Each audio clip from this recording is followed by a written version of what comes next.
বলতে চাচ্ছি। আসলে আমাদের মুরব্বীদের পরামর্শ এবং তাদের খেয়াল সবই খুব বরকতময়, খুব জরুরি এবং গুরুত্বপূর্ণ। তো অনেক সময় অনেক পরিস্থিতি এমন আসে যে পরিস্থিতিতে সব মুরব্বীদের সব পরামর্শ সব জায়গায় নিতে হয়। বাসার মধ্যেই চলে বসে আপনি আপনার পরিবারে দেখেন, অনেক সময় আছে কোনো মুরব্বীর কথা বিয়ার সময় ওনার সাথে কথা বলা যাবে না, আবার বাড়িতে কোনো মিলাদ হলে ওনার সঙ্গে আইন কথা বলে, ওনার সঙ্গে বলে। আবার অন্য কোনো প্রোগ্রাম বাজার ঘাট করতে হবে, কলিমন্ডি চাষের ব্যাপারে না, সলিমন্ডি চাষের ব্যাপারে না, কলিমন্ডি চাষ লাগাই দেবো। আমি সহজ উত্তর দিতে চাচ্ছি।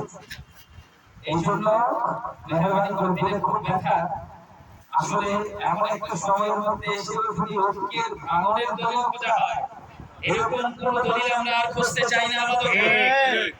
ঐক্যকে কিভাবে শক্তিশালী করা যায়, ইসলামী আন্দোলন, বাংলাদেশ জামাত ইসলামী এবং অন্যান্য আমাদের যে সকল ইসলামী দল এবং সমাজের রাজনৈতিক দল আছে, তাদের মাঝে ঐক্যকে আমরা শক্তিশালী করার যত যুক্তি এবং দলিল আছে সেগুলো আমরা খুঁজে বের করবো।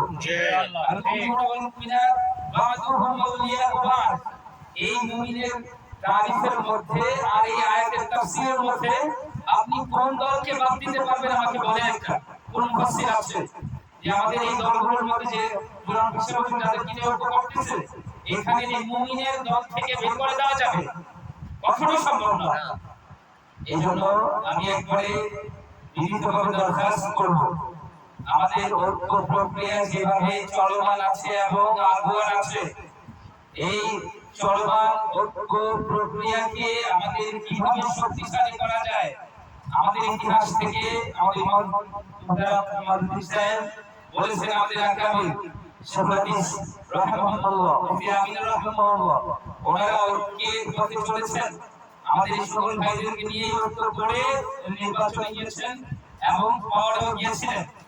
এখনো যদি আমরা সেই বয়ানই খুঁজি, যে বয়ান দিয়ে আমরা শুধু এলাকার সাধারণ মানুষদেরকে আকীদার মারপ্যাচ আর প্যাচ বুঝায় এখনো তাগুতের খোরাক বানাবো, তাহলে সেই ওয়াজ আর নসিহত আমাদের আপাতত দরকার নাই। আমরা পরবর্তীতে যদি আবার কখনো প্রয়োজন হয় ওই ওয়াজ নসিহত আর মাসআলা আবার খুঁজে নিব। আপাতত আমাদের শুধু ওই মাসআলা দরকার, শুধু ওই বয়ান দরকার, যেই বয়ান আমাদের পিছনের সকল ভাঙনের গল্পকে মুছে দিয়ে সামনে বাঁধনের নতুন ইতিহাস রচনা করবে।